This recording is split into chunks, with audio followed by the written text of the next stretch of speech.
Assalamualaikum warahmatullahi wabarakatuh. Perkenalkan, nama saya Nisa Nur Sabrina dari kelas PKI 2B. Di sini saya akan menjelaskan kembali presentasi dari kelompok 2, yaitu mengenai memahami cobaan hidup. Di sini saya akan mencoba sedikit menjelaskan terkait dengan cobaan hidup. Cobaan hidup adalah ujian yang diberikan oleh Allah Subhanahu wa Ta'ala untuk melihat seberapa besar kemampuan manusia dalam menjalani dan menghadapi permasalahan hidupnya. Cobaan hidup dapat berupa sedikit ketakutan, kelaparan, kekurangan harta, jiwa, dan buah-buahan. Allah Subhanahu wa Ta'ala akan menguji manusia dengan cobaan ini untuk mengetahui setiap kemampuan hambanya dalam memecahkan permasalahan hidupnya. Nah, di sini saya akan menjelaskan solusi bagaimana menghadapi ujian hidup. Yang pertama yaitu berperilaku sabar. Berperilaku sabar artinya tahan dalam menerima cobaan, tidak cepat putus asa, tidak mudah marah dan patah hati, selalu tenang dan tidak mengikuti nafsu. Sabar sendiri yaitu perbuatan dengan teguh hati secara konsisten.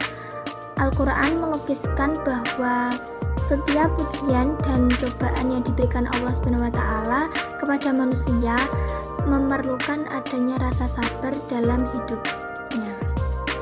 Kemudian yang kedua yaitu mendirikan sholat. Mendirikan sholat menurut Imam Al-Ghazali, sholat adalah zikir, bacaan, berharap, bermunajat, dan berdialog.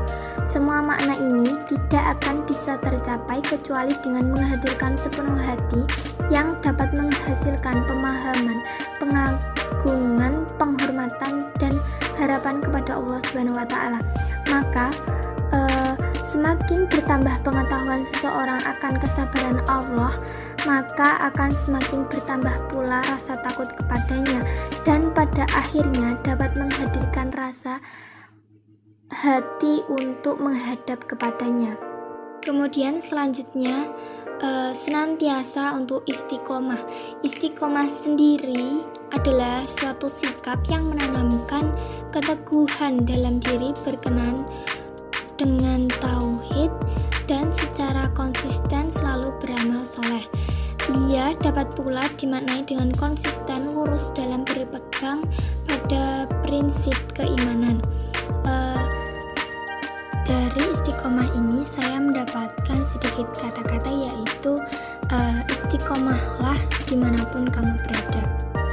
Jadi dimanapun kamu berada, bersama orang baru, tempat baru, lingkungan yang baru, di situ kamu harus istiqomah dan konsisten lurus dalam berpegang teguh pada prinsip hidup dan keimanan.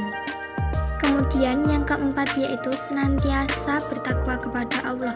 Bertakwa kepada Allah adalah salah satu solusi dalam menghadapi permasalahan dalam hidup.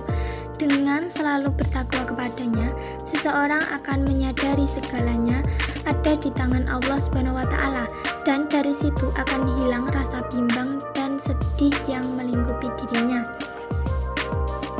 Menurut Mahmud, orang yang bertakwa adalah orang yang takut kepada Allah, berusaha mengagungkannya, sabar atas setiap musibah yang diberikannya, ridho akan ketetapan Allah, memuji atas segala perintahnya, bersyukur atas segala curahan nikmatnya, tawadu atas keagungannya, merendah atas kemahaperkasaannya, menerima setiap takdirnya, serta merenungkan siksa dan perhitungan yang akan menimpa dirinya.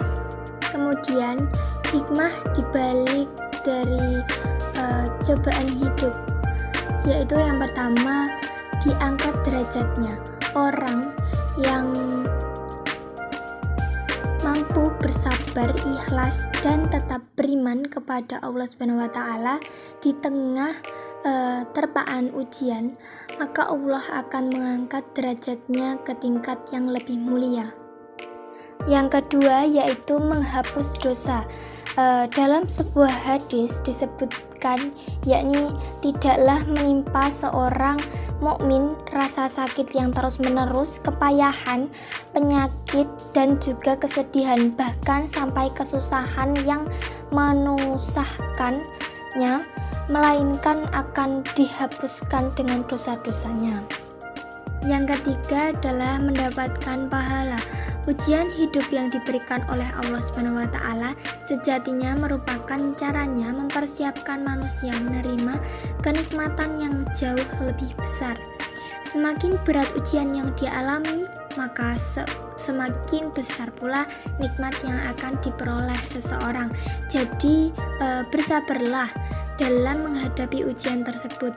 Jalani dengan ikhlas agar Allah ridho kepada kalian.